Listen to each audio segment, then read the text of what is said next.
Maulana ya Maulana ya Sami aduana birahmatika ya Rabbi la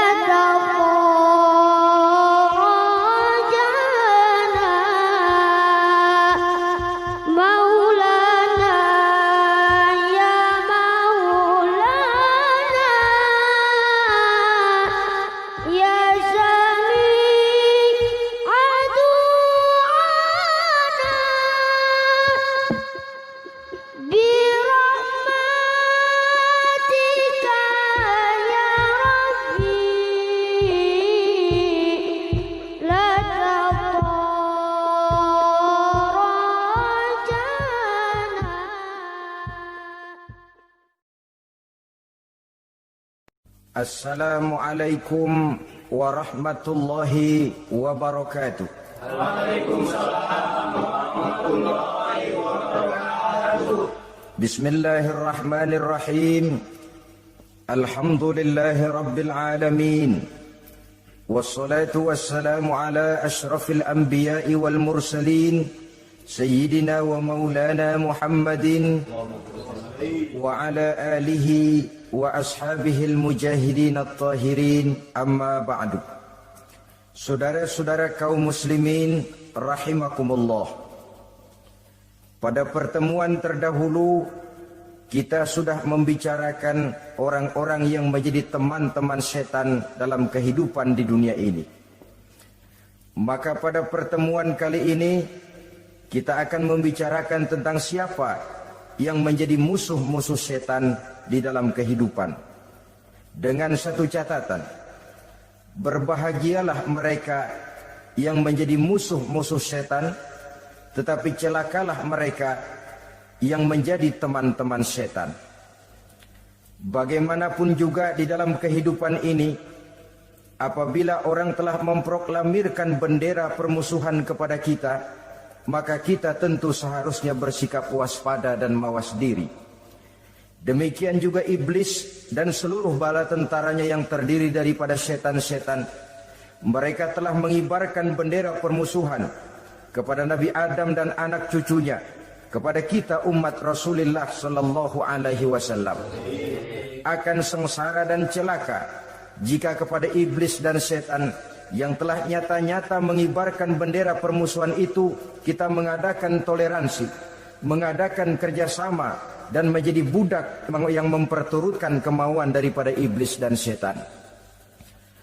Siapa yang menjadi musuh-musuh setan dalam kehidupan ini? Inilah pertanyaan berikutnya yang diajukan oleh baginda Rasul kepada iblis. Hai iblis, kalau teman-temanmu adalah seperti yang telah engkau jelaskan tadi, sekarang cobalah beritahu saya, siapa di antara umatku yang menjadi musuhmu dalam kehidupan ini? Atas pertanyaan ini iblis laknatullah menjawab, ya Rasul, musuh-musuhku di antara umatmu, pertama anta ya Muhammad.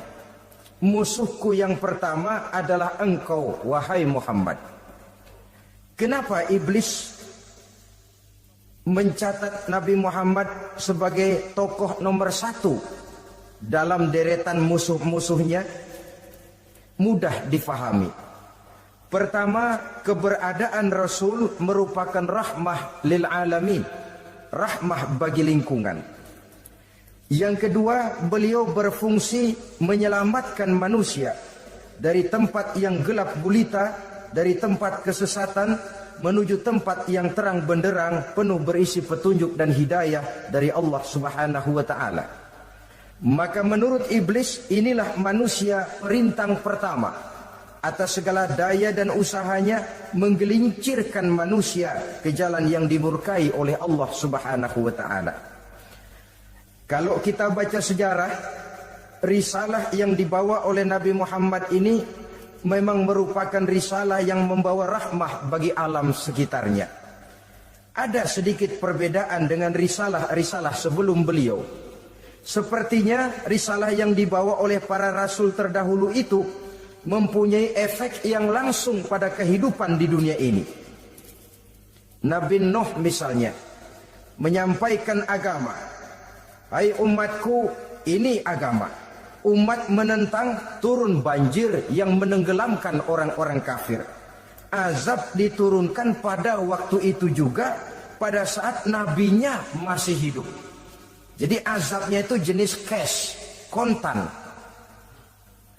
Nabi Soleh, hai umatku, ini agama. Mereka menolak, turun gempa bumi yang amat hebat menggulung orang-orang kufur. Nabi Musa, hai umatku, ini agama.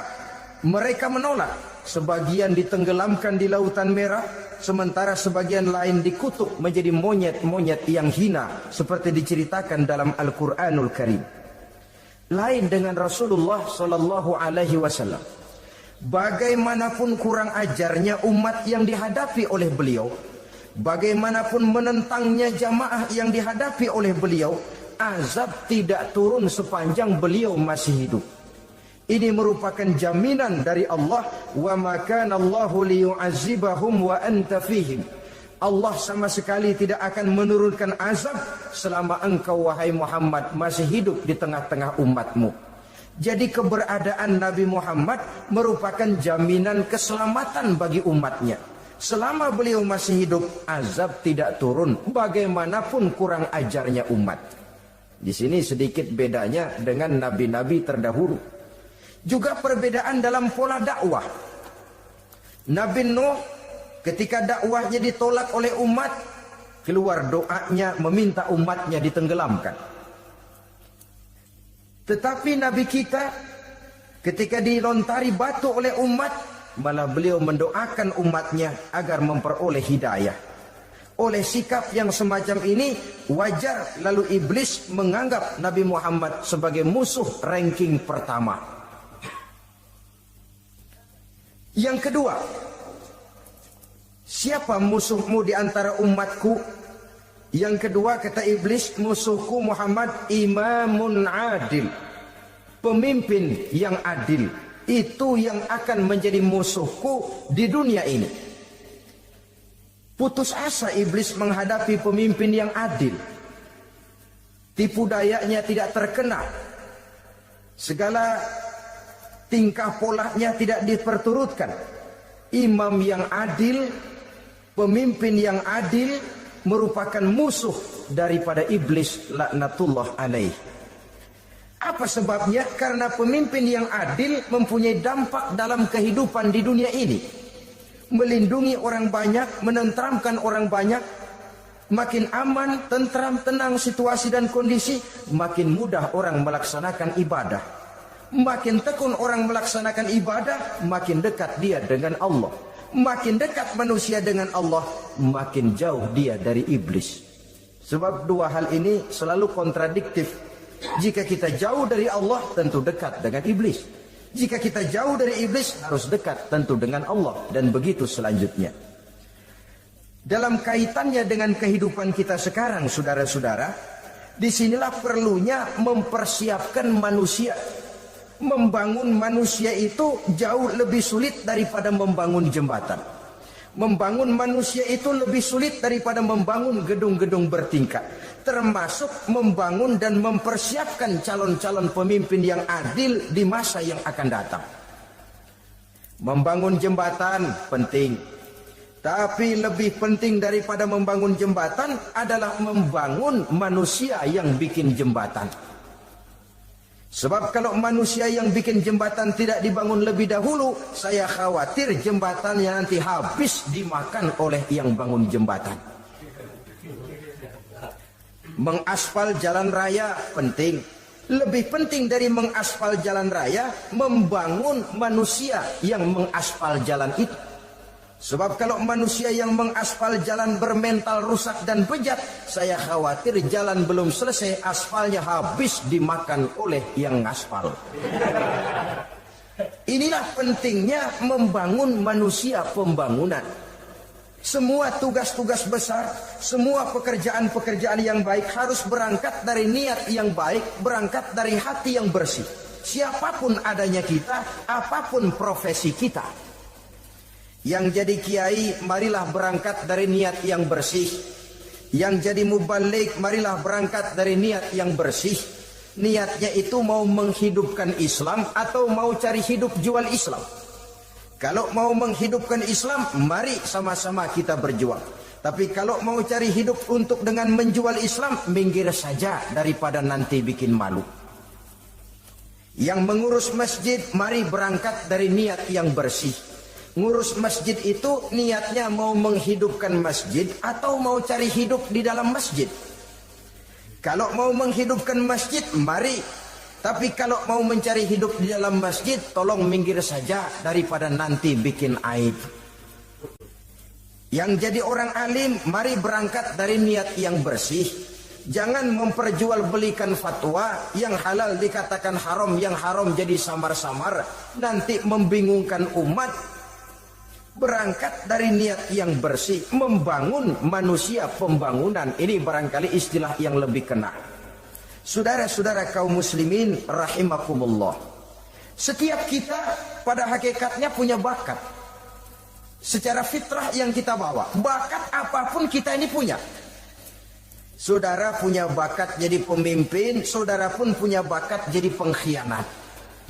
Saudara punya bakat jadi orang soleh, saudara juga punya bakat jadi orang salah. Saudara punya bakat jadi orang besar, saudara pun punya bakat jadi orang hina. Seluruh bakat ada di dalam diri kita. Tinggal nanti pertumbuhannya mana yang lebih subur. Saudara punya sifat berani, saudara pun punya sifat takut. Seberani-beraninya orang mesti ada sifat takutnya. Nanti mana yang tumbuh lebih subur? Kalau takutnya tumbuh lebih subur, dia akan jadi orang penakut. Kalau beraninya yang tumbuh lebih subur, dipupuk oleh lingkungan, pendidikan dan sebagainya, dia akan tumbuh jadi orang pemberani. Oleh karena itu, agama merupakan lingkungan yang subur untuk menumbuhkan benih-benih yang baik yang kita bawa bersamaan dengan lahirnya kita ke alam dunia ini. Setiap kita, saya, saudara, punya bakat jadi pemimpin, punya bakat jadi pengkhianat, punya bakat jadi pengabdi, punya bakat jadi koruptor, punya bakat jadi pemelihara, punya bakat jadi perusak. Tinggal nanti lingkungan pendidikan yang menumbuhkan mana yang tumbuh lebih subur. Kalau lingkungan saudara lingkungan maling, maka sifat pengkhianat akan tumbuh lebih subur. Kalau nanti saudara jadi pemimpin, insya Allah korupsi. Lingkungan yang menumbuhkan sifat mengabdi, sifat berbuat tanpa pamrih, dikalahkan oleh sifat pengkhianat dan korupsi itu yang dibentuk oleh lingkungan, pendidikan, pengalaman dan sebagainya. Oleh karena itu, secara dini agama menanamkan, menyuburkan fitrah-fitrah yang baik yang kita bawa bersamaan dengan hadirnya kita dalam kehidupan ini.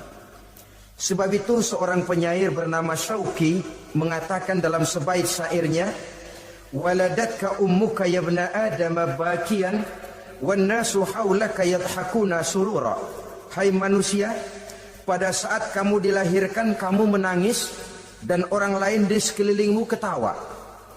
Kakek senyum dapat cucu baru, paman gembira dapat keponakan baru, sementara kita yang lahir menangis. Betul apa benar? Apa ada saudara yang begitu dilahirkan terus nyengir? Saya kira kabur dukunnya itu. Setiap kamu hai manusia lahir dalam keadaan menangis, orang sekelilingmu tertawa. Karena itu katakan kepada mereka yang senyum di sekelilingmu, hai manusia, pada saat saya dilahirkan saya menangis dan kamu semua tertawa. Baik manusia, tapi nanti pada suatu saat harus terjadi kebalikannya. Kalau dikala saya lahir saya menangis dan kau semua senyum, nantilah manusia. Kalau satu saat saya meninggalkan alam dunia ini, saya akan berangkat dengan senyum dan kalian semua akan berurai air mata. Kalau perlu dari Sabang sampai Merauke kibar bendera setengah tiang. Kalau perlu, jangan terbalik, kita mati melotot orang malah gembira. Karena hidup selalu membawa sifat-sifat yang merusak. Inilah orang kedua yang menjadi musuhnya iblis dan beruntung menjadi musuh iblis. Siapa? Imamun adil, pemimpin yang adil. Saudara-saudara kaum muslimin rahimakumullah. Yang ketiga musuh iblis, ghaniyun mutawadhi, orang kaya yang rendah hati, orang kaya yang tidak sombong. Kaya apa saja, baik kaya oleh karena ilmu, orang yang kaya karena ilmu disebut orang alim. Baik kaya karena materi, orang kaya karena materi dinamakan hartawan. Baik kaya karena kedudukan, orang yang kaya karena kedudukan dinamakan pejabat. Orang kaya yang rendah hati itu musuh iblis. Beruntung dia menjadi musuh iblis. Iblis tidak senang ada orang kaya tidak sombong. Tapi iblis paling senang kalau ada orang kaya sombong. Lebih senang lagi iblis kalau ada orang miskin sombong. Masya Allah.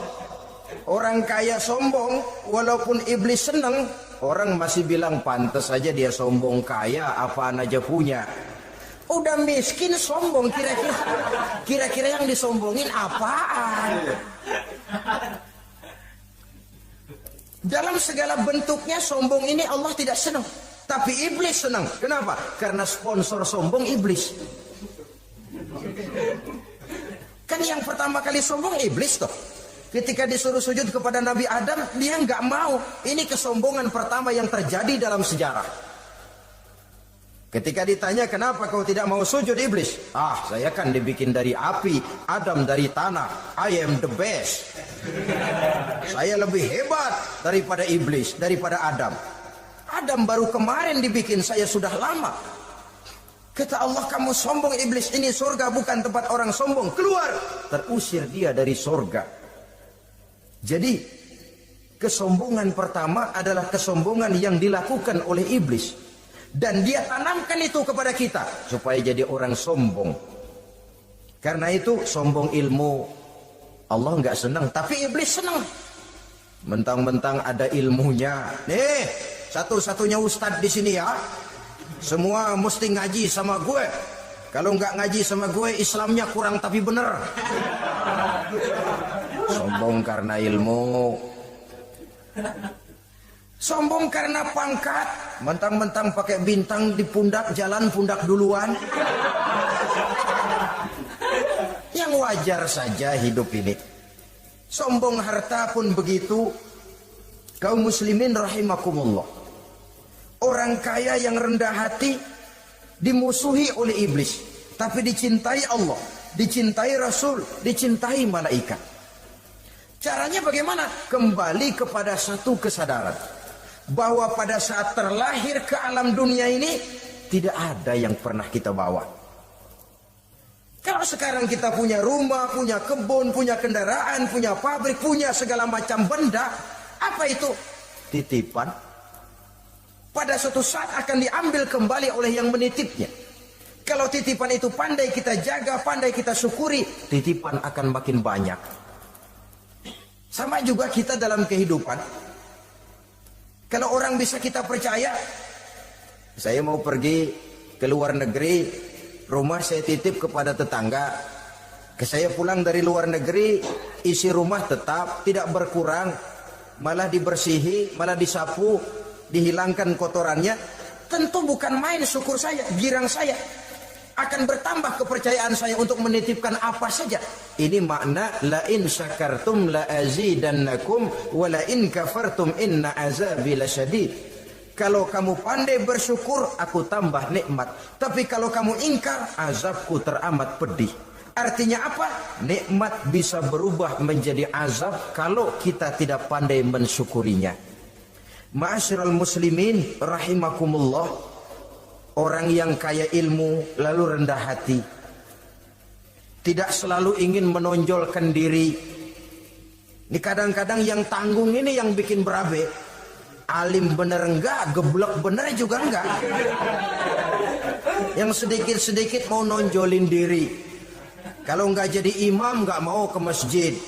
Nggak jadi imam nggak mau ke musola. Pokoknya kalau nggak jadi imam marahan sama musola. Macam mana? Saudara-saudara kaum muslimin rendah hati.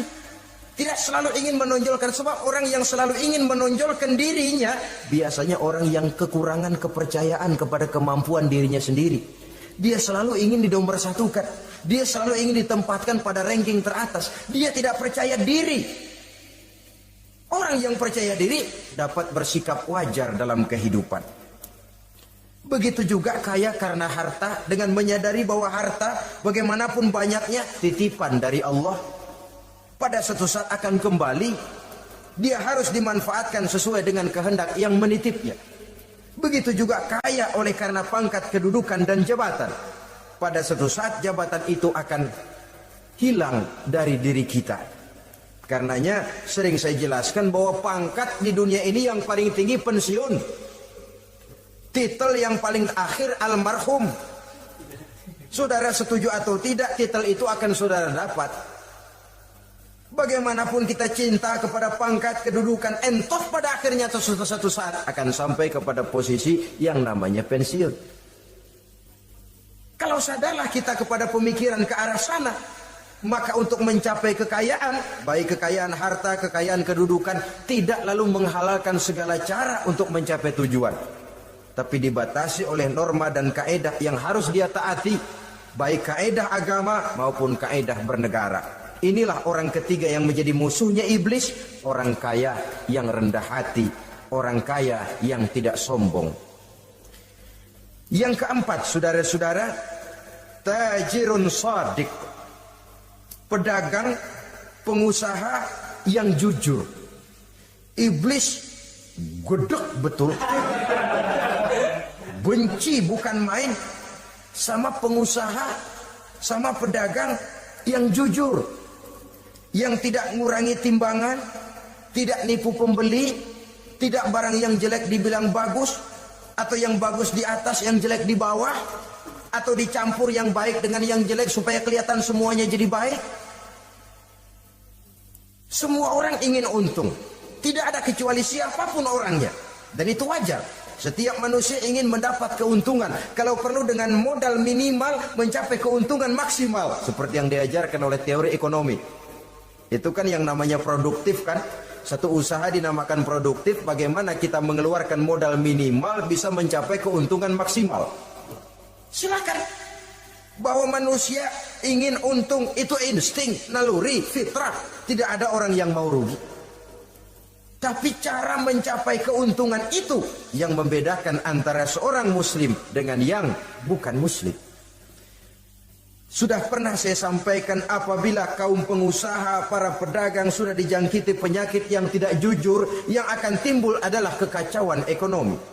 Kekacauan ekonomi bisa menimbulkan revolusi sosial, dan revolusi sosial merupakan kiamat satu generasi. Semua kericuhan hampir bermuara dari perut, dan itu ekonomi. Orang nodong perut, orang korupsi perut. Ya walaupun korupsi kalau sudah kelas kakap tidak lagi sekedar urusan perut. Ya perut apa yang diurusin kalau korupsinya miliaran itu? Perut jin barangkali. Saudara-saudara kaum muslimin rahimakumullah. Oleh karena itu, pedagang yang jujur, pengusaha yang jujur, ini merupakan musuh iblis. Iblis tidak senang kalau ada pengusaha yang jujur. Iblis tidak senang kalau ada pedagang yang jujur. Tapi iblis akan tepuk tangan kalau pedagang sudah selingkuh, kalau pengusaha sudah nipu. Ada orang bilang, sekarang mah kalau jujur-jujur benar nggak makan apa-apa dong kita. Sebab katanya jangan lagi nyari yang halal, sekarang ini yang haram aja seret. Rupanya sering masang undian nggak pernah kena. Lalu bilang jangan yang halal, yang haram aja nggak kena katanya. Sebenarnya bukan itu masalahnya, saudara-saudara. Bukan itu masalahnya. Masalahnya ialah bahwa kejujuran membawa keberkahan. Ini kalau kita berpikir dengan kacamata agama. Keberkahan merupakan sumber ketenangan. Dan ketenangan ini tidak bisa dibeli dengan materi yang bagaimanapun banyaknya. Walaupun kita punya percetakan duit, ketenangan itu nggak bisa dibeli. Jangankan cuma punya duit banyak, percetakan duit saudara punya, mau membeli ketenangan yang berasal dari keberkahan, sulit. Jadi kejujuran membawa keberkahan, keberkahan membawa ketenangan. Jangan macam dulu tukang sol sepatu. Ditanya oleh temannya, "Bang, ngesol satu hari dapat berapa?" 200 rupiah. Sembayang enggak? Enggak. Islam? Islam, kalau Islam mah. Kata temannya, "Sembayang dah, kali aja besok dapat rezeki lebih banyak." Yang benar, iya. Kalau orang sholat itu Allah dekat, nanti rezekinya ditambah. Beneran? Bener. Subuh sembayang dia. Habis sembayang sarapan, berangkat ke tempat dia ngesol, mangkal. Dari pagi sampai jam 11 belum ada juga yang ngesol. Mulai bimbang hatinya. Katanya kalau sembayang rezeki tambah. Tadi sembayang subuh sampai gini hari belum ada yang ngesol. Cobaan kali, sabar. Datang sholat zuhur. Habis zuhur nunggu lagi, belum juga ada yang datang ngesol. Udah mau pulang hampir maghrib, baru datang satu orang dandanin sendal jepit putus.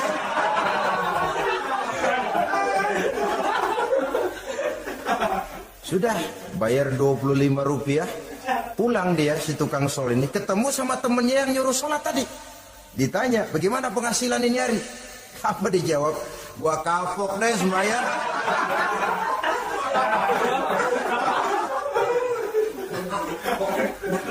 Kemarin nggak sembayang dapat 200, sekarang begitu sembayang jigo.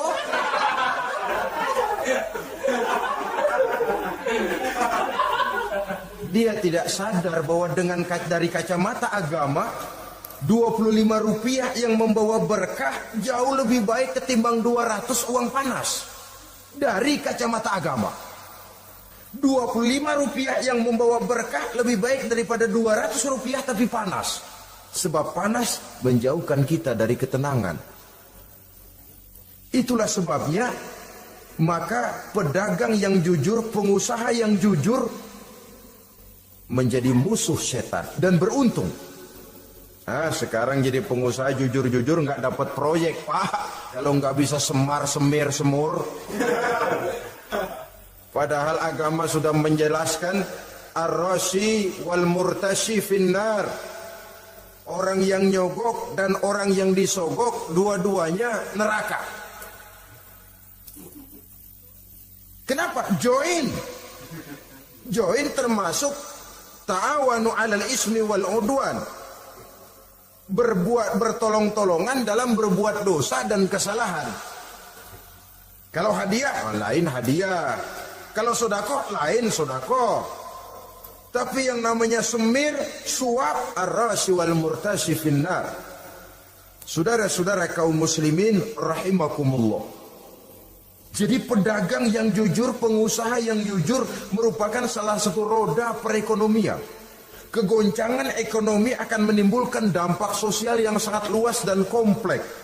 Yang pada giliran puncaknya, dampak paling negatifnya, dia sanggup menggerakkan terjadinya revolusi sosial.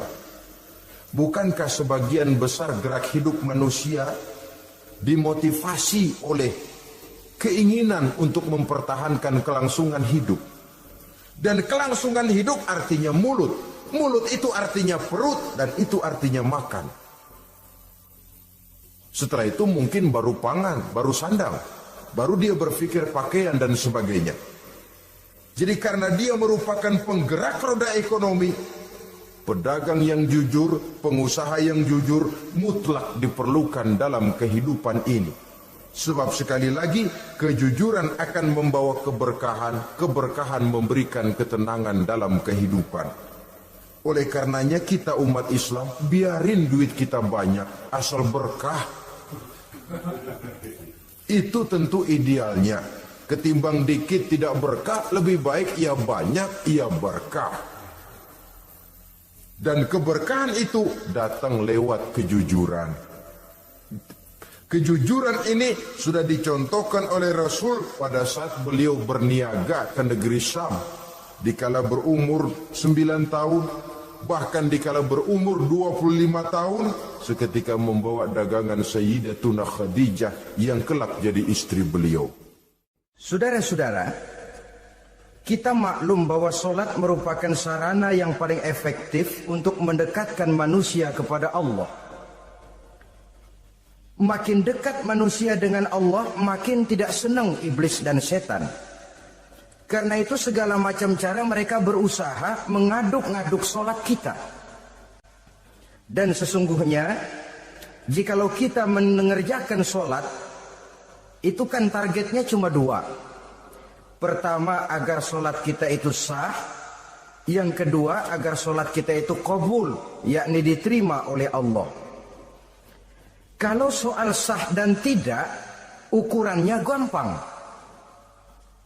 Saya kalau ditanya orang, Pak, solat saya sah atau tidak? Saya bisa jawab. Saudara, solatnya syarat rukunnya cukup apa tidak? Cukup, sah. Itu kalau perkara sah. Tapi kalau sudah perkara qabul, Pak, solat saya diterima atau tidak oleh Allah? Ini saya tidak bisa jawab. Kenapa? Soal qabul mencakup masalah batin. Cuma ukuran logikanya, kalau syarat rukun cukup, insya Allah qabul. Saudara-saudara kaum muslimin rahimakumullah. Oleh karenanya, pada saat kita sholat, iblis, setan datang dari segala macam penjuru supaya kita kehilangan rasa khusyuk.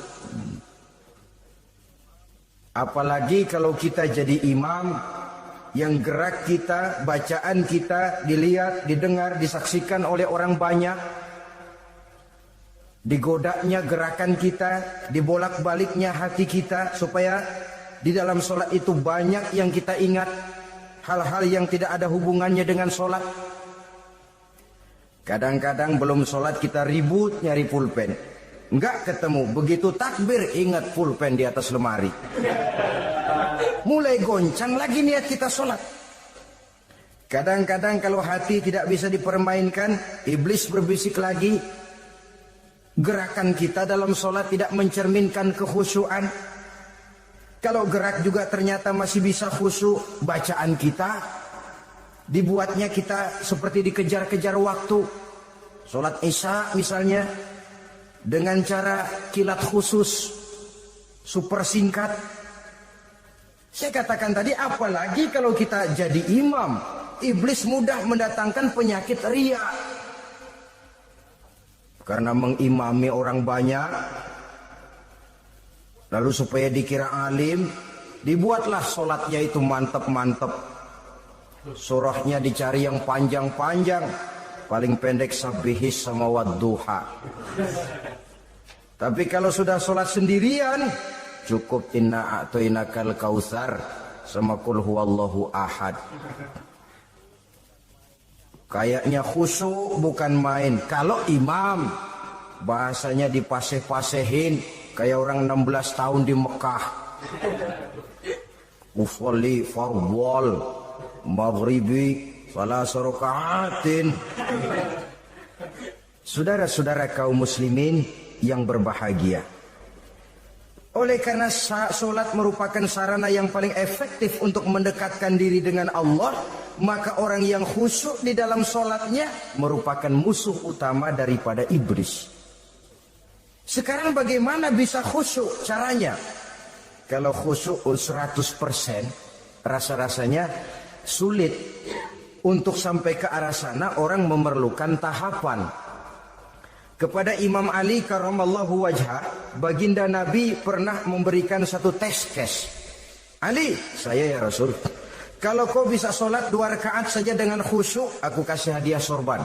Baik ya Rasul. Sembahyang Imam Ali 2 rakaat, selesai sholat, assalamualaikum, wassalamualaikum. Rasul bertanya, yang mana sorbannya Li? Tanpa nengok, Imam Ali menjawab, yang hijau ya Rasul. Setelah menjawab yang hijau, Rasul berkata, kamu tidak khusyuk Li. Kenapa? Soalnya tadi waktu sembahyang mikirin, nanti kalau ditawarin sorban pilih yang hijau aja. Sehingga begitu ditanya, refleks menjawab, yang mana nih? Yang hijau saja ya Rasul.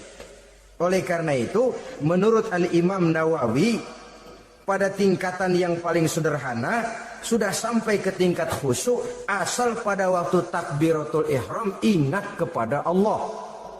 Tapi jangan lupa, itu tangga pertama. Jangan ada fatwa begini lalu aman. Yang penting kan takbirnya ingat Tuhan, belah sononya mau kemana kek. Bukan itu. Itu pada tingkatan pertama, sudah sah dipandang khusyuk, solatnya orang awam, asal pada waktu takbiratul ihram dia ingat kepada Allah. Tetapi harus terus berusaha agar sepanjang solat dia ingat kepada Allah. Caranya bagaimana? Pertama, menanamkan diri bahwa pada saat kita sedang mengerjakan solat, yang lain tidak ada kecuali Allah. Yang kedua, berusaha memahami apa yang kita baca. Sehingga pada saat kita sujud, subhana rabbiyal a'la wa bihamdi, terbayang kemahasucian Allah, kemahatinggian Allah. Sehingga hati tidak mengembara, mulut berucap, hati mengikuti apa yang diucapkan. Yang kadang-kadang membuat hati kita jalan-jalan, badan di masjid, badan takbir, badan ruku, tapi hati di pasar, hati di kantor, hati di pabrik. Karena yang kita ucapkan tidak berakar di hati. Yang kita baca kita nggak tahu artinya. Sangat boleh jadi hati lalu mengembara kemana-mana. Jadi untuk menopang kekhusyuan ini, cara yang paling efektif, pertama, tidak ada yang lain pada waktu kita sholat kecuali Allah. Yang kedua, berusaha memahami apa yang kita baca. Dikala kita sujud dikala kita duduk di antara dua sujud, Rabbighfirli, ya Allah ampuni dosa saya, warhamni, kasihani saya, dan selanjutnya. Mulut membaca, hati mengikuti. Dengan mengikuti, hati tidak terlalu mengembara, ada tempat dia kembali. Saudara-saudara kaum muslimin rahimakumullah. Itu yang kelima.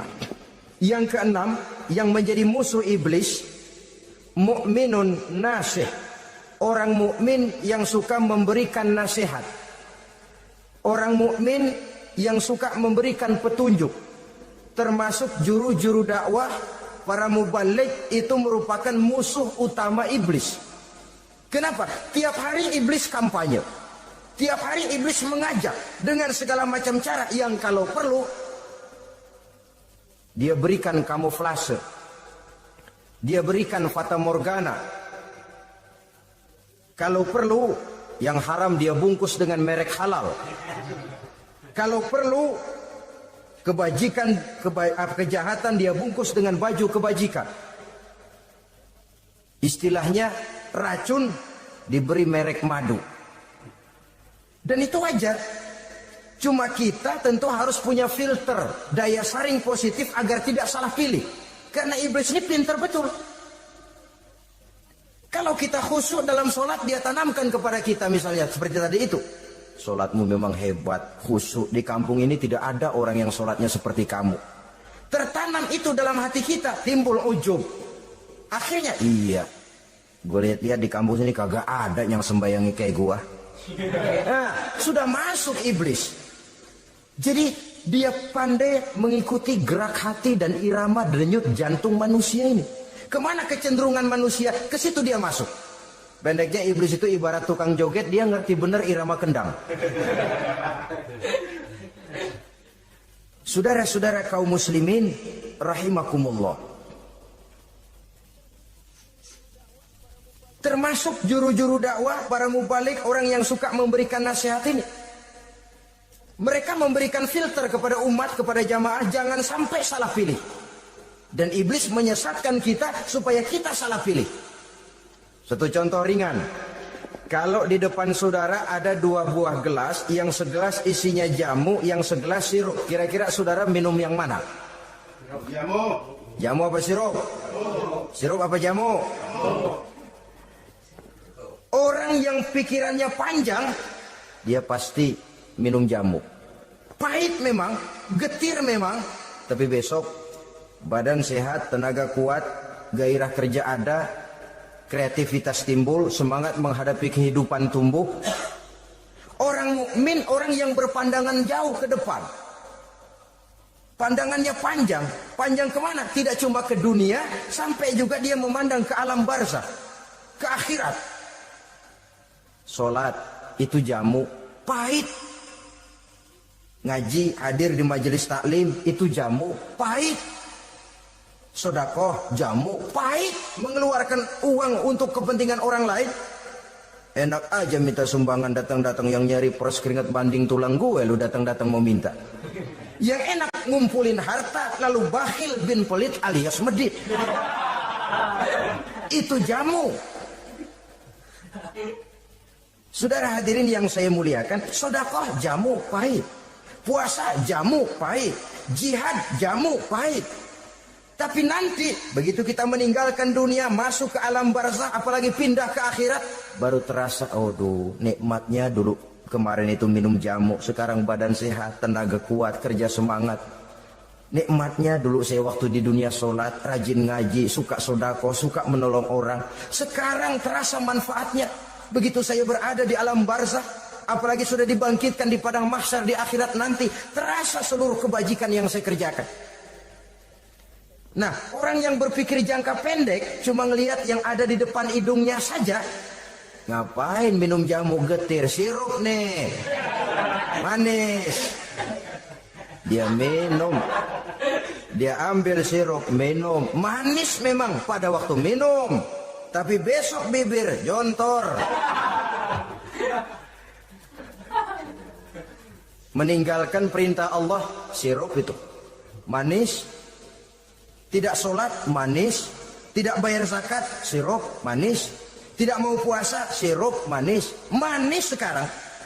Tapi nanti besok begitu masuk ke alam barzakh, begitu dibangkitkan di padang mahsyar di akhirat nanti, merintih kita menahan penyesalan yang sudah tidak ada artinya lagi. Sampai-sampai penduduk mahsyar itu ada yang berkata, diceritakan dalam Quran, ya laitani kuntu turaba.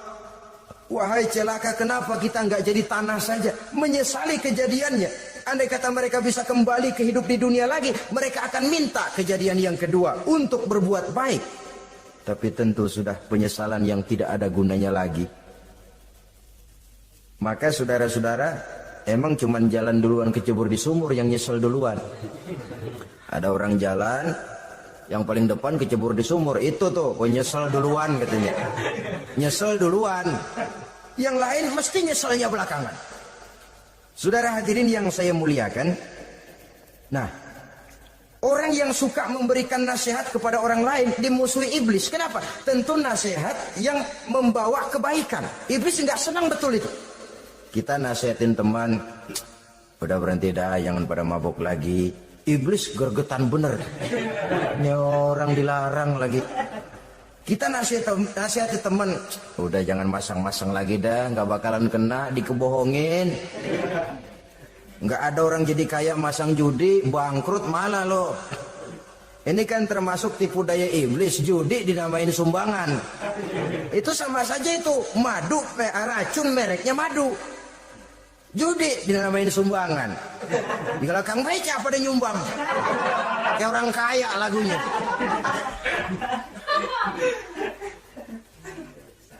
Saudara-saudara kaum muslimin rahimakumullah, adalah kewajiban kita memang untuk tawasau bil haq, saling nasihat menasihati. Setiap kita juru dakwah, setiap kita wajib menyampaikan apa yang sudah kita tahu kepada orang yang belum atau kurang tahu.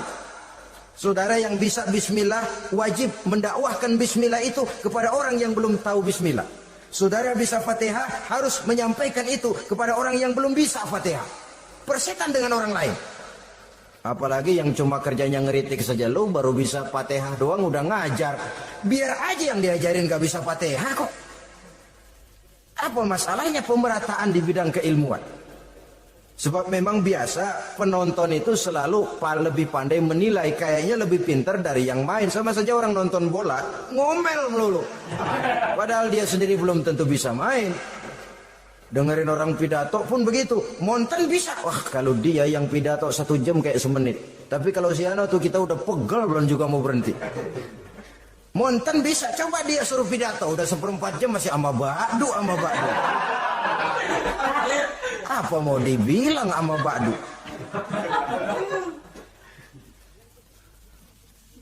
Yang ketujuh, yang menjadi musuhnya iblis, taibun sabitun ala taubatihi, orang yang bertaubat dan tetap di atas taubatnya. Secara jujur, tidak ada manusia yang tidak punya salah. Dan orang yang baik memang bukan orang yang tidak punya salah. Karena tidak ada orang yang tidak punya salah. Orang yang baik adalah orang yang apabila melakukan kesalahan dia segera sadar, dijadikannya itu sebagai pelajaran untuk tidak diulanginya lagi pada masa yang akan datang. Biasanya kita menghakimi orang pintar, kita nggak merasa bahwa kita juga punya kesalahan. Kalau kita ngelihat maling ayam kita teriak, padahal kita nyolong kambing. Lebih besar dari si maling ayam, merasa diri lebih benar dari yang lain, padahal kita lebih kotor dan lebih jelek. Hilang sifat introspeksinya. Yang kita musuhi, yang kita caci maki, tahu-tahu kita sendiri yang melakukannya. Saudara-saudara kaum muslimin, orang yang bertaubat dan tetap dalam taubatnya stabil, itu musuh iblis. Apa ada orang yang taubatnya nggak tetap? Ada. Yang istilah kita taubat sambal namanya. Kalau dia makan sambal kepedesan, taubat makan sambal. Besok mau makan kagak ada sambal, ngomel. Mana sambal? Kemarin udah taubat, sekarang mana sambal? Ini taubat yang namanya taubat sambal. Istighfar habis istighfar, nyolong lagi, istighfar lagi, besok nyolong lagi, istighfar lagi. Itu taubat yang tidak tetap namanya. Allah Maha Pengasih dan Penyayang dengan segala kebesarannya. Ia akan memaafkan segala perbuatan yang bersifat salah dari hamba-hambanya. Cuma manusia kadang-kadang yang tidak mau memaafkan dirinya sendiri. Amat dungu manusia macam ini, membiarkan dirinya hanyut berlarut dalam lembah dosa, sementara dia diberikan umur tidak digunakannya untuk bertaubat. Innallaha yaqbalu taubatal abdi ma lam yugharghir. Allah senantiasa akan menerima taubat seorang hamba sepanjang nafasnya belum sampai di tenggorokan. Kalau nafas sudah sampai di tenggorokan baru berniat taubat, kasih terlambat. Kayak Fir'aun. Fir'aun itu begitu ditenggelamkan di lautan merah, udah cengap-cengap mau mampus, baru ngomong dalam sekaratnya, amantu bi Rabbi Musa wa Harun. Kalau begini mah saya juga percaya sama Tuhannya Musa. Udah sekarat baru mau taubat, malaikat maut gemes banget dilelepin, mati.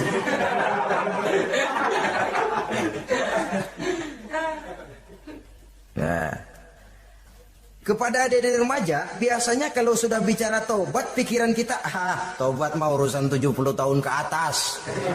Kita masih lama ini. Sebenarnya tidak. Masalah taubat adalah masalah salah dan dosa.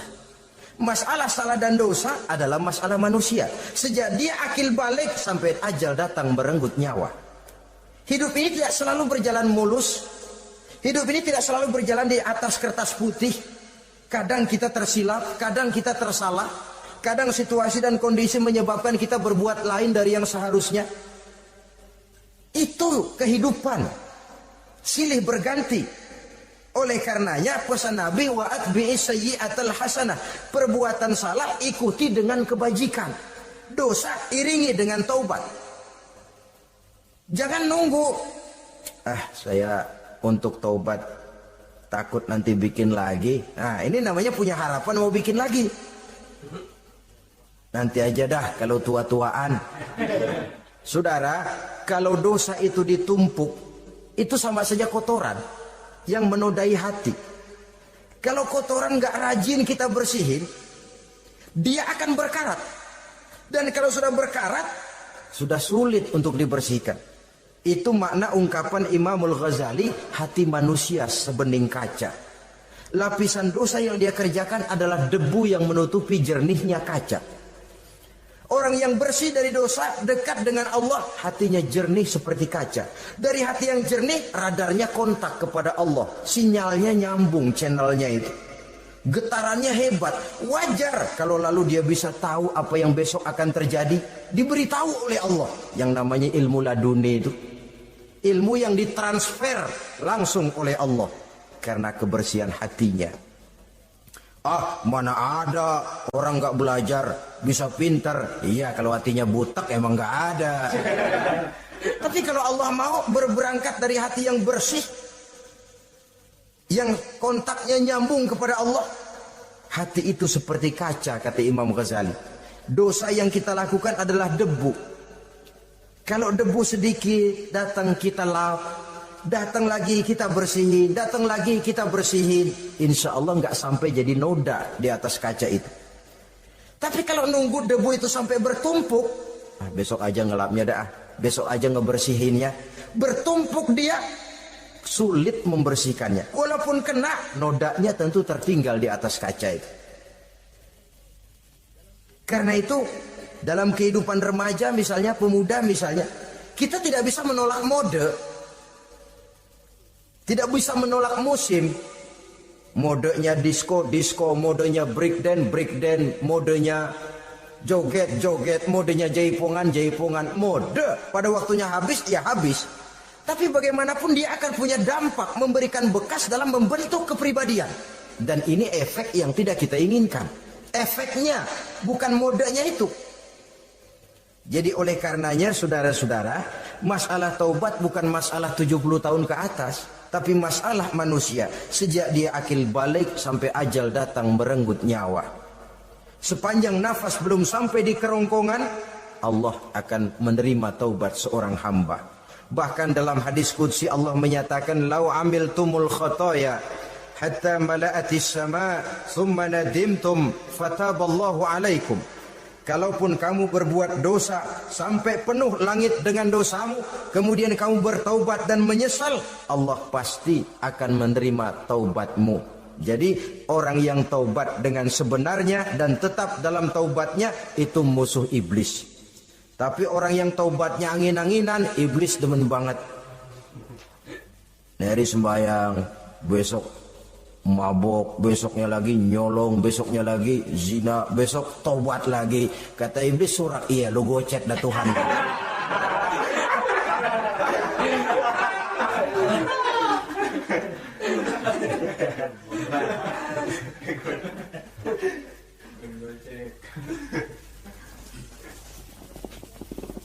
Selanjutnya yang ke-8, musuh iblis, musuh setan, mukminun yudawimu 'alat taharah.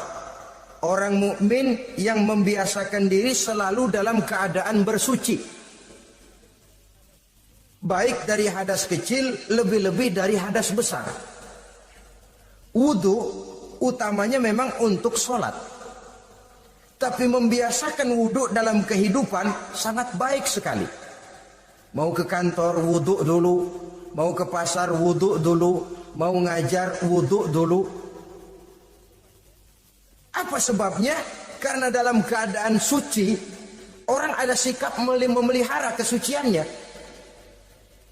Kalau kita naik PPD pagi-pagi gelantungan, kalau punya wudhu, hati-hati, kesenggol perempuan juga sayang sama wudhu. Tapi kalau nggak punya wudhu, jangan kesenggol, kita nyeruduk. Ada semacam sikap apik di dalam kehidupan ini. Karena itu biasakan wudhu. Untuk menjaga kebersihan diri, kebersihan zohir, kebersihan batin. Belum lagi kemanfaatan di akhirat. Sebab kata Nabi, "Inna ummati ya'tuna yaumal qiyamah ghurran muhajjalin min asaril wudu." Umatku di akhirat nanti akan datang menghadap Allah dengan muka berseri-seri, bersinar-sinar dari sebab sering wudu.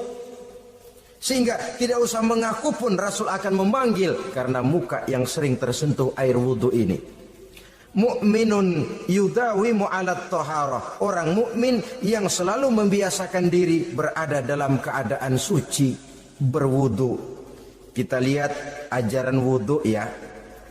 Dari sejak bacaan-bacaannya saja itu sudah membawa manfaat. Lalu dari segi bahwa kita manusia sering tersilap melakukan dosa-dosa kecil. Dosa-dosa kecil itu oleh air wudhu dia rontok.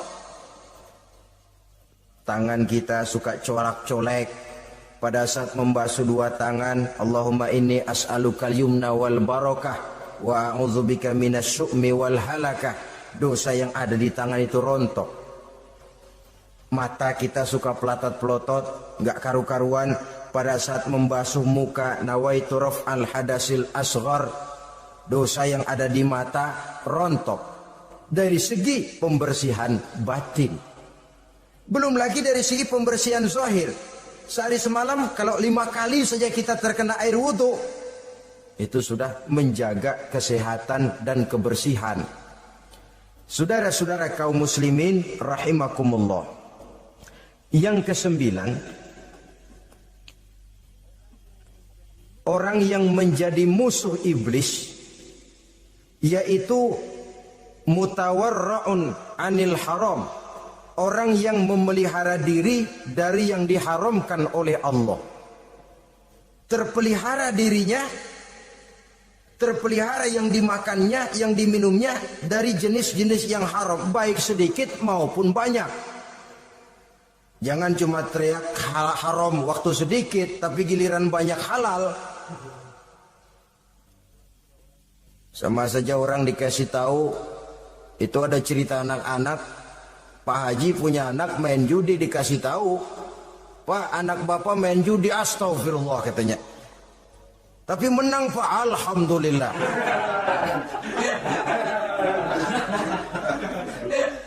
Ini kan sama saja, giliran sedikit dibilang haram karena dia nggak dapat jatah, begitu dapat banyak dan dia kecipratan jadi halal. Yang sedikit halal haram, banyaknya pun juga haram. Yang banyaknya haram, sedikitnya juga haram. Ada orang bilang minuman keras kalau nggak mabukkan nggak haram. Yang memabukkan banyaknya, sedikitnya tetap saja haram. Ma askaro kasiruhu faqaliluhu haramun. Apa yang banyak menyebabkan jadi mabuk, sedikitnya pun juga haram. Saudara-saudara kaum muslimin, yang ke-10 yang terakhir, musuh daripada iblis ialah mu'minun rahimun, orang mukmin yang berhati pengasih, orang mukmin yang suka menyambung silaturahmi, orang mukmin yang tidak suka bertengkar, orang mukmin yang tidak suka marah-marahan. Kalaupun terpaksa marah, tidak lebih daripada 3 hari.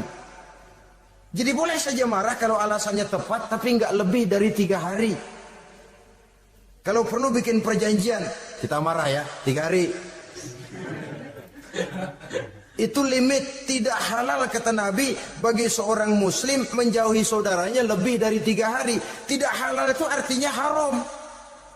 Kita ini kadang-kadang kalau sudah marahan sama tetangga kah, sama teman kah, kadang-kadang suka berlaku perpanjangan waktu. Tidak cukup perpanjangan waktu, ditambah lagi perpanjangan generasi. Enggak cukup kita yang marah, orang lain kita sundut-sundut supaya ngikut marah lagi. Marah pakai ngundang. Kayak mafia lagunya, udah dia marah, orang lain lagi disuruh marah. Saudara hadirin yang saya muliakan, mukmin yang punya sifat belas kasih, berhati jernih, itu musuh utama dari iblis. Tapi mukmin yang suka marah-marahan, tukang hasutan, tukang bakar, itu teman-teman iblis. Oleh karena itu, mudah-mudahan kita semua menjadi musuh iblis. Dan jangan menjadi musuh iblis. Jangan menjadi teman iblis. Sebab iblis sudah kadang memproklamirkan permusuhan. Sekali dia musuh kita, selamanya dia akan tetap menjadi musuh kita. Berusahalah untuk menjadi musuh iblis dan jangan sekali-kali toleransi. Jangan berusaha menjadi teman iblis. Inilah yang kita bicarakan pada pertemuan ini. Mudah-mudahan ada manfaatnya. Terima kasih atas segala perhatian. Mohon maaf atas segala kekurangan. Wassalamualaikum warahmatullahi wabarakatuh. Waalaikumsalam warahmatullahi wabarakatuh.